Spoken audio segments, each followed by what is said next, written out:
What is going on, everybody? I am the FD Guru, bringing to you guys an MLB and NBA combo video of my DFS podcast.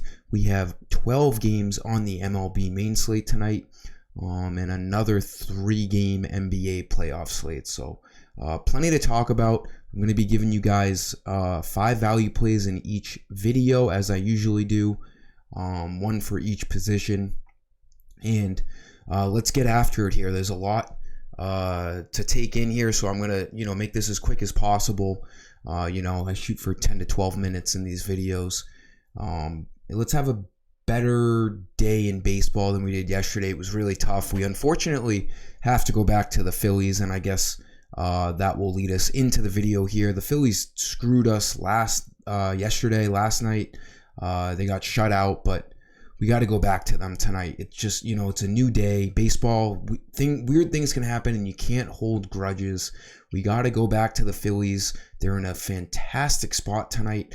They're over minus 300 favorites. So it's an 8.5 over-under. So they're expected to score, 6+ runs. So for pitcher, Aaron Nola looks like the best value play on the slate. He has, come out of the gates a little slow, but it's Aaron Nola. He's one of the best pitchers in the MLB. So, a few bad starts, a 5.91 ERA. It doesn't matter. He's against the Rockies. He's at home. I see him having a nice bounce back spot here tonight. He has gone 6 innings just about in the last 3 games. He's just given up a lot of hits. His strikeout numbers are pretty mediocre, but, Vegas and Prize Picks, they have his strikeout prop at 7.0 strikeouts. So they're obviously expecting him to have a great game. I'm expecting him to have a great game. He should get the win. He can go 6 innings fairly easily, so that quality start is always big too for the extra 4 points. And his fantasy point prop is like, I think it's 37 or 40. So at 9,300, he looks great. Now, Shohei Ohtani is obviously expected to score the most on this slate against the Royals. He's at home. He's just 11,400. He's expensive. If you have the money to spend up, go for it. But, Aaron Nola is a whole $2,000 cheaper, so he looks a little bit better in terms of value. And then the third pitcher I want to talk about, it's really a 3-horse race here tonight. Ohtani, Aaron Nola, and if you want to save a little bit more money, I think John Gray is in a great spot tonight at home, 8,800.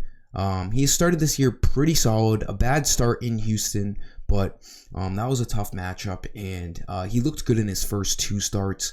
A matchup against Oakland should definitely get him back on track, and at 8,800, that's the cheapest out of the bunch that I've mentioned, but I do still think Aaron Nola, dollar for dollar, is the best value play. Going to the Phillies, Stott and Turner, they should go 1-2 today. Was all over them yesterday, and they disappointed. But, today's a new day. Like I said, the Phillies are expected to score a lot of runs against Noah Davis of the Rockies. Lefty-righty matchup here, should be leading off, sub 3,000. Still batting 360 on the year. Nothing to hate here. And then Trey Turner, too, borderline the best shortstop in the league. Until, Fernando Tatis has something to say about it. But, 3,600 too cheap. He's a guy that should, consistently be over 4,000, especially with a great matchup tonight at home against the Rockies. Again, we got to have short-term memory in baseball. Even though they got shut out last night, I'm going to be right back on these Phillies. And then to wrap up a third Philly, Schwarber is just too cheap. Everyone's going to be on him once again tonight, 3,100. If you don't like his consistency, that's completely understandable. But his power is, you can't look away from his power. So if anything, get him in your GPP lineups because his upside is fantastic. He could hit, 2 homers on any given game. 3,100 is too cheap on Schwarber. Again, I love the Phillies tonight. And then, to round off our plays, Mike Trout. The Angels also look so good tonight. The Royals are, they're rolling out scrub pitchers tonight. I'm pretty sure the preliminary pitcher is Ryan Yarbrough, the old Ray. I think Taylor Clark is going to start this game, but, regardless, these guys stink. The Angels at home should be able to put up runs. Mike Trout should be like 4,500. It might be just me, but I feel like Mike Trout's had a pretty slow start to the year in terms of I'm kind of not paying attention to him. And then I look at his numbers. He's still batting 300 with 3 homers, 10 RBIs. It's just Mike Trout. That's what superstars do. I feel like he's been a little bit under the radar, and he's still having a good start to this year. I expect him to do a lot of damage tonight at home against these Royals. I'm going to back out of this, give me some more speed on my computer. Going over to NBA, we have 3 games tonight. The GPP cashed in for us last night. My plus 450 parlay also cashed for those who bought it off of my website or those who are in my parlay April group. So that was always good. Let's move on into tonight. It's a pretty decent slate.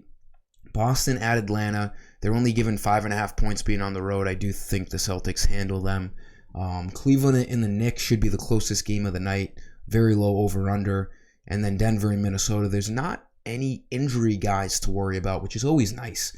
I'm probably going to post things pretty early today so I can live my Friday night life. When there's no injuries to worry about, it makes my life, it makes your life, it makes everyone's lives very easy. So we have a fake questionable tag on Rudy Gobert like every other game, and then Jokic is probable. So let's jump right into things. The Cavaliers, value-wise, might be the best team on the slate, even though it's the lowest over-under. These Cavs guys, they play 40 minutes. Speaking of 40 minutes, I think of Nick Nurse and the Raptors. And speaking of Nick Nurse and the Raptors, Nick Nurse just got fired.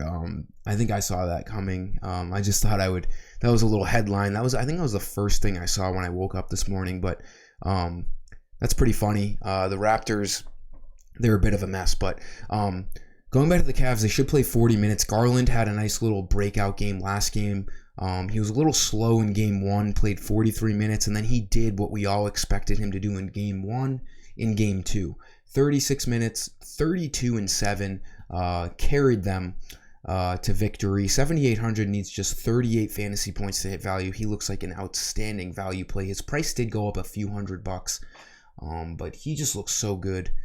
In a close game, he should be pushing 40 minutes for sure. Shooting guard, let's save some money here. There's not a lot of cheap value, as I say in every NBA playoff video. Anyone, around 5,000 or below gets a little uncomfortable. I think Bruce Brown, I think he was 5,500 last slate or somewhere around. I think he went down a little bit. 5,200, that's a great price on him. He's going to see 25 to 30 minutes. He's been the first guy off of this Nuggets bench, and he's been contributing in all stat categories. 3 steals in the first game. I think that was the regular season. I'm an idiot. First 2 games of this playoff series, though, 25 plus minutes. That's fine. If we know Bruce Brown is getting 25 plus minutes, he can easily be a fantasy point per minute kind of guy. Even if he doesn't quite reach 25, again, we're picking cheaper value plays on an uncomfortable 3-game slate. I'm not going to say it hurts you if he only gets you 20 to 24, but he looks pretty good. He should do a little bit of everything. He fills up all stat categories. I don't mind Bruce Brown off of this Nuggets bench. Small forward, speaking of coming off of the bench, Kyle Anderson has been coming off of the bench. They started Neil Walker-Alexander in game 1. They started Taurean Prince in game 2. Anderson has come off the bench in both games. He's the better player out of those other guys, but they just like Anderson coming off of the bench and setting the pace for that second unit. 25 plus minutes in the first 2 games of the series, kind of like Bruce Brown. They're very comparable. They're playing each other. They have the same roles. They play the same minutes. Kyle Anderson and Bruce Brown might be the same fantasy player. They have great upsides. They get you over 20 fantasy points. I think for sub 6K value on FanDuel tonight, Kyle Anderson and Bruce Brown are the best values at those prices coming off the bench. We all know the upsides. Kyle Anderson also fills up every part of the stat sheet, so looks great as well at 5,800.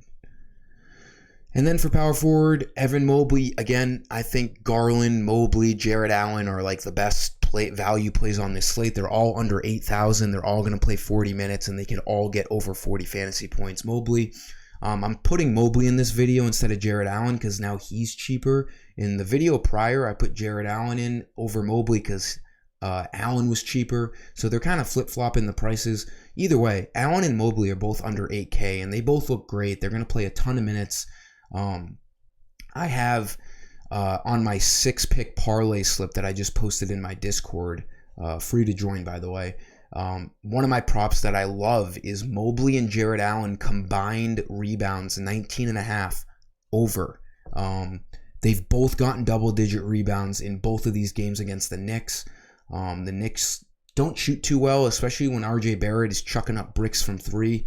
Mobley and Allen are pulling down those rebounds. So that's one of my props that I love tonight.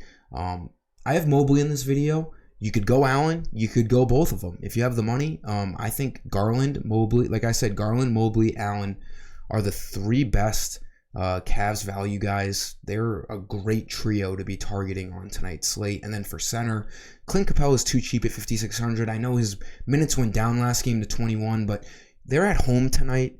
They could come out of the gates a little stronger. Capella could come out of this game, come out to start this game, better than he has. And he's a guy that can just fill up the stat sheet just by getting rebounds and blocks. He doesn't even need to score. 5,600, only needs 26 fantasy points to hit value. He's a guy that has 35-point upside for sure. All he needs to do is play, above 25 minutes, which he could easily do tonight. Maybe I put him only on GPP because he has been a little inconsistent. But that price, it's tough to pass up that $5,600 price as a starter for Clint Capella. They've been going to Okongwu a lot too in this series, basically splitting minutes 24-24. Even if Capella gets 24 minutes splitting with Okongwu, he could easily hit value at that, cheaper $5,600 salary. That'll do it for this video, guys. Thank you for tuning in. Let's have a huge Friday to kick off our weekend. I'm excited. Both MLB and NBA slates look extremely fun. Until next time, I am the FD Guru, and I'm signing off. See you.